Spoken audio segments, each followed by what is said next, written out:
Hi guys, my name is Stella Grooves, and on this channel we discuss all things dating, finance, travel and exploration, and the general topic of the day. If you're new here, please don't forget to like, subscribe and engage with me in the comments down below. Well, today I just wanted to explore the somewhat controversial topic around dating someone in your financial circle. Yes ladies, I am going to go there. And with Valentine's Day around the corner, these streets of Twitter, Facebook and Insta will be lit with social pressures to demonstrate the maximum levels of bling, flex and drip. And this is of course the time of year when folk go crazy to outdo each other on the gram. And especially those ladies and gents who have given their significant others and the public the impression that they have secured the bag.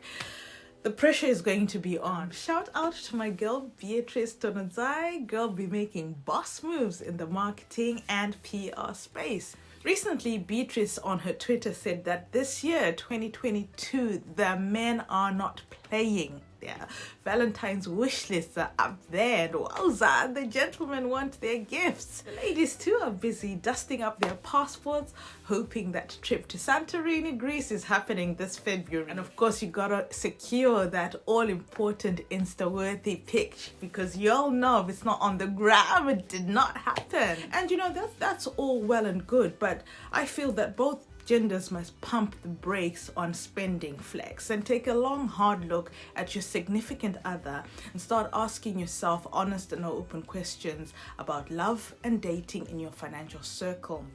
Now, this chat is not for you or for those that just want a bit of eye candy for the gram. This is an uncomfortable topic and becomes even more pertinent for those who are in committed relationships and are intentionally dating en route to the big M. The crux of the matter is, when you're dating intentionally, you want to ensure that you're dating someone who understands money and finances. This is uncomfortable. This is controversial and highly emotive. And when I talk about financial circle, I'm not talking about the numbers, you know, about dollars and cents or bank balances. And neither am I talking about exclusively dating someone who is in a, you know, comparable income bracket to yours. I am talking about the mental mindset and a mutual understanding and approach to managing money and finances. Someone who understands savings and investment concepts, someone who holds the same values as your own. It is rather unfortunate that dating tends to skip on the fringes of social aesthetics and folks dive neck deep into marriage without turning their attention on what really matters. Because the one thing we cannot absolutely deny is that money changes people. And the Stella that used to sell tomatoes by the market at Clyde Road is not the Stella who's now a business owner who now understands the concepts of money. So it's important and imperative to understand that money changes a person, but it cannot buy a personality. There's an old saying which says, if you want to see the true mark of a man, observe how he acts when he makes money. If you want to see the true marks of a woman, watch how she treats her man when the money disappears. So at the end of the day, it doesn't actually matter whether you date someone who's broke or someone who doesn't have money right now, or whether you date someone who's had money in the past, because the reality is, when it comes to finding love, you're looking for potential. Because what is true today may not be true tomorrow. But if you have someone who demonstrates a willingness to learn and to walk the journey with you, someone whose moral compass points true north, someone with incorruptible values whose trajectory won't be swayed by the coming of or going of money, that's the person that you want to gravitate towards. And in as much as I want to continue on this sentimental route, I think the reality is that good heart and moyo munyoro are not going to buy a stand to build on, and neither will hugs and kisses provide for the family. From the onset, it is really important that both parties in a relationship have a common understanding and an agreed direction of travel, particularly around how the joint potential of the two individuals will result in achieving the quality of life you aspire for. More so if you want to bring children into the equation. and you want to expand your family. This is a topic that's really close to my heart because growing up, I didn't have anything. Nothing was left to where I come from and where many of you watching this come from. There was no inheritance left for us to give us a head start in life. Everything I have today, I've worked hard for. I've had to bootstrap from the ground up. And I don't want my son to have the same. I'd like to give my son a strong start in life.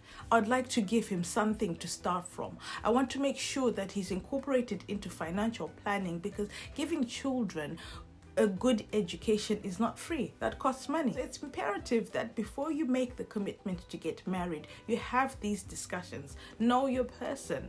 Recognize the red flag. If you're with someone who hits the club every weekend and then comes crawling 2 weeks before month end asking for money for fuel, that's a big red sign. Ladies, if you're dating a guy who's so content to drive in your car, swiping your card and spending your hard-earned dough, please know, gentlemen, that tomorrow when sis collects her things, your ego will be used as a mop on these streets of Twitter and social media. It will end in tears. To balance this discussion, let's approach this with an open mind. Don't just write a person off because the reality is, like I said earlier, where a person is today, that's not where they're going to be tomorrow. Respect, educate, and establish if there are shared financial values and a teachable spirit that is willing to make an effort. And ladies, don't be ashamed to ask those questions before committing to a guy. Ask him, do you have a job? Do you make money? How much money do you make? How long have you been working at your job? Do you have a bank account? Do you have a credit score if you're living in a first world? Can I see the credit score? Where you are living, are you renting or do you own the house? If you own the house, do you have a mortgage? How long is the mortgage term? Do you have children? Do you have a funeral policy with nyaradzo? If you die today, can you pay for your funeral? Do you understand the stock market? Do you have stocks in the stock market? Are you willing to learn?